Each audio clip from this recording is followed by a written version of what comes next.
का कोई बच्चा 21 वर्ष में बूढ़ा हो जाता है और दूसरे वर्ग का कोई लड़का 28 साल में जवानी के ठुमके आरक्षण के डीजे पर लगाता है।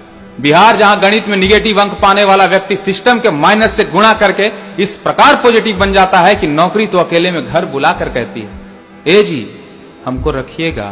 तालियों की गड़गड़ाहट में न्यू इंडिया का नारा भले ही भावनाओं की थाली में संभावनाओं को सजा कर निकलती तो एक सुनहरे भविष्य की तरफ है, लेकिन समझौतों के लहर में अतीत के बुलबुले यकीनी तौर पर हैरान तो करते हैं।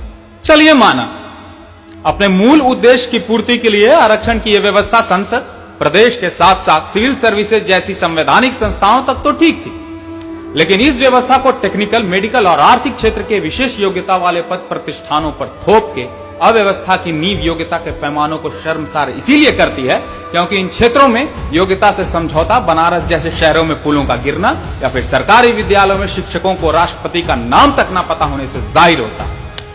देखिए, हिंदुस्तान की गलियारों में प्रतिभा तो उस कंकड़ की तरह है जिसे वक्त के हथौड़ों से पीटना ही उसके भविष्य के नक्काशी का आधार बनती।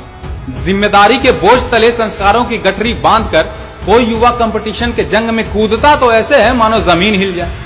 मन को बहला फुसला कर कभी दिक्कत हो तो 3 इडियट्स वाला ऑल इज वेल सुनकर प्रतिस्पर्धा का श्री गणेश भी कर देता है। लेकिन वर्चस्व की इस लड़ाई में जब उसके पास होने का फैसला उसकी कलम नहीं बल्कि उसके जात करने लगे तो अध्ययन के नाम पर प्रतिभा का चीर हरण किसी नैतिक दोगलेपन से बढ़कर कुछ नहीं। समानता को स्थापित करने के नाम पर वर्गों को मतकारी की चाशनी पकड़ाने का नाम है आरक्षण।